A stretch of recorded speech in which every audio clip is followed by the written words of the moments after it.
know that Christmas wasn't originally about Jesus, right? Or his birthday. Okay. So the tree, the wreath, the colors, even Santa Claus, right? These are all, they all come from ancient pagan rituals, right? That predate Christianity by like thousands of years. So today, I just thought it's that time of year, right? Why not discuss it? We're gonna dive into the mysterious and sometimes shocking, right, origins of Christmas, the Christmas traditions, what they actually meant, all of this long before it was just packaged up in red and green and gifted to us. Okay? All right, great. So, welcome back to History's Mysteries with moi. If you're new, hello. Thank you for tuning in. My name is Andrea. If you're not new, thank you for spinning the block on me. Let's learn together, right? Because that's what we're here for. Okay? All right, great. So, yeah, like I said, today, right, we're going to talk about Christmas.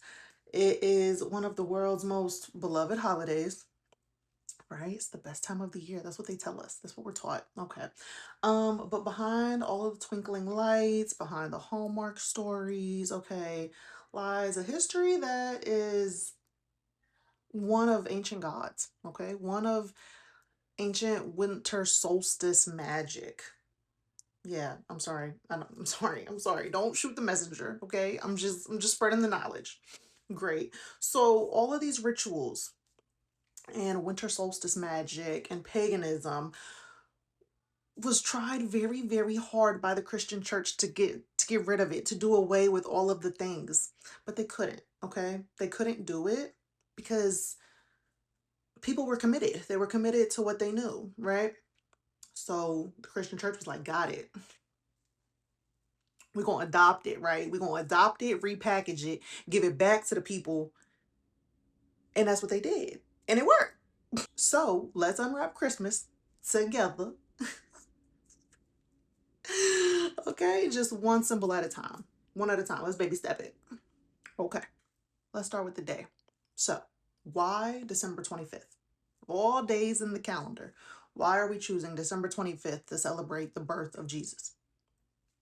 Because most biblical scholars, right, agree that Jesus wasn't born in December. Shepherds wouldn't be watching their flocks at night in winter, okay?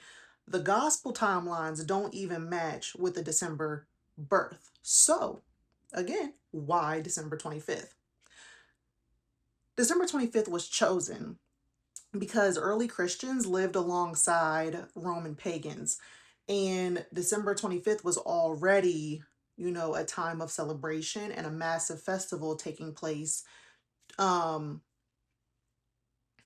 the festival was called Saturnalia, which basically it was a festival for Saturn, who was the god of agriculture. So it was already a lively, festive time, okay? And these festivals often included gift giving, feasting, greenery decorations, role reversals, okay? So early Christians basically chose December 25th because it was an existing holiday and it would be easier to convert the masses if we just slap it on top of a holiday that they already celebrate. Y'all already here, y'all already feasting, y'all already giving gifts. Now we just gonna do it for Jesus. Next up, let's unpack the Christmas tree. I love a good Christmas tree, baby. Look, I love a good Christmas tree. Okay, do you hear me? But it is actually one of the oldest symbols of paganism. I didn't know this. I'm learning. I'm learning with y'all. Okay.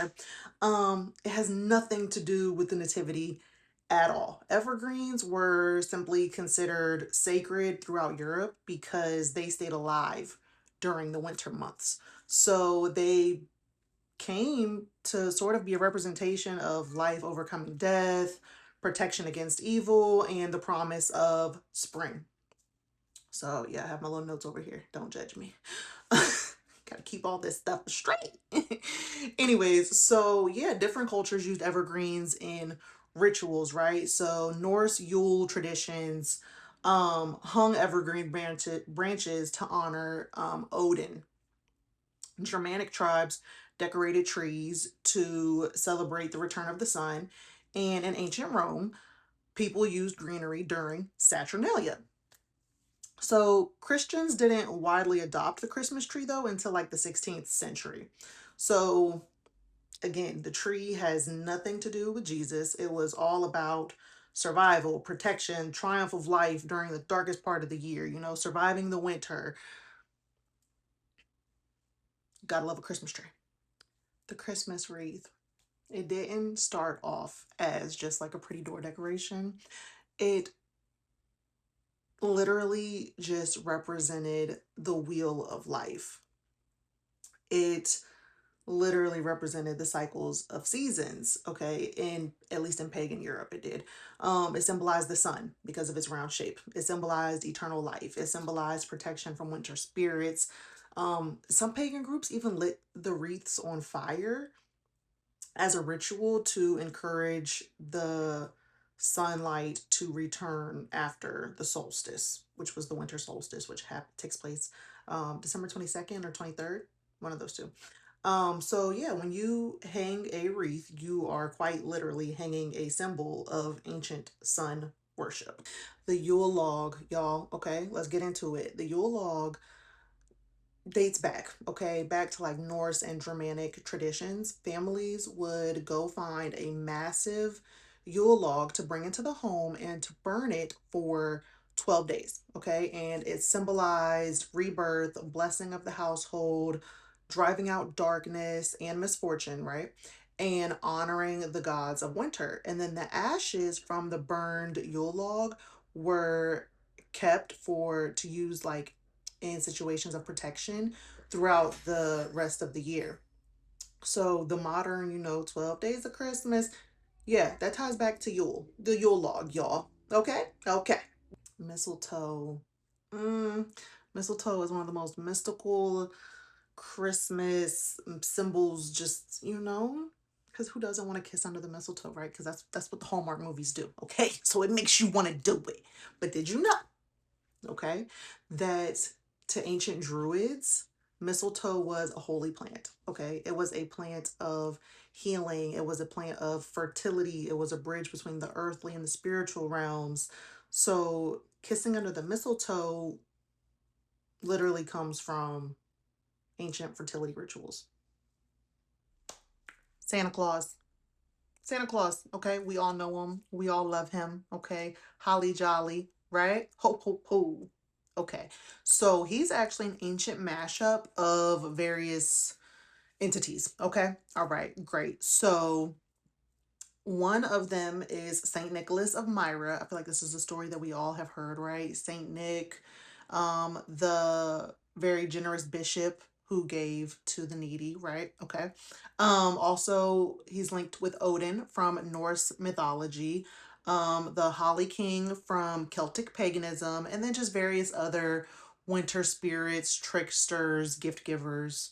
Okay, but the most striking resemblance of Santa Claus actually is linked to Odin, right, from the Norse mythology. And this is because Odin, like Santa, also had a long white beard. He also was cloaked in winter colors. He rides a supernatural steed. He comes down your chimney.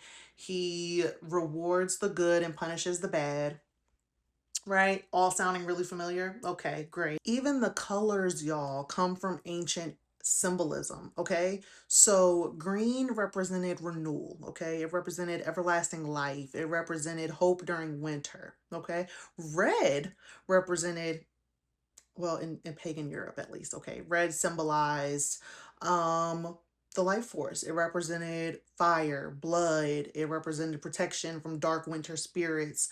So literally together, red and green represent life and protection during the darkest time of the year, basically. Gift giving, a lot of people's favorite reason, right, for loving Christmas.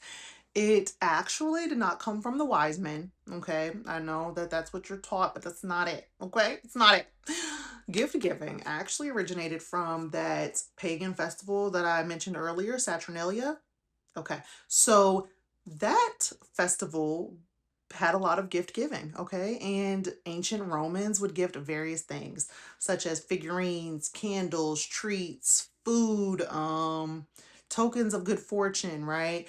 Um, and that's where gift giving for Christmas came from. Yeah. Yep. So this was just a time that people feasted, they drank heavily, and they celebrated openly with gifts. Christian, pagan, Norse, Roman, Celtic, okay? All of these are blended into the holiday that we now celebrate today. Christmas is less about one religion and more about the human's universal need to celebrate, light in the darkness, to honor nature's cycles, to exchange goodwill, right? To just create community in winter. So the next time you see a Christmas tree or a Christmas wreath or even Santa Claus, remember that you're actually looking at thousands of years of human history, thousands of years of magic rituals, okay? And just let's take a moment to honor, right? That it's actually quietly being preserved in today's like traditions, okay? Quietly. Shh, it's quiet. We're not supposed to know this stuff. So, yeah, if you enjoyed this episode, if you enjoyed deep diving into Christmas with me, okay, and its origins, please subscribe, like, comments, all of the things, baby. Let's talk in the comments amongst ourselves. Did you know any of this? Do you know something that I didn't talk about? Add it. Let's talk about it because I want to know too. I want to know some more because this was really eye-opening for me. There's some of the things that I knew, but there's some things that I didn't know. And I don't want to say I'm shocked, but it's like, oh, wow. So, yeah, thank you guys for tuning in. I appreciate it. I hope you all have a very Merry Christmas. See you next time.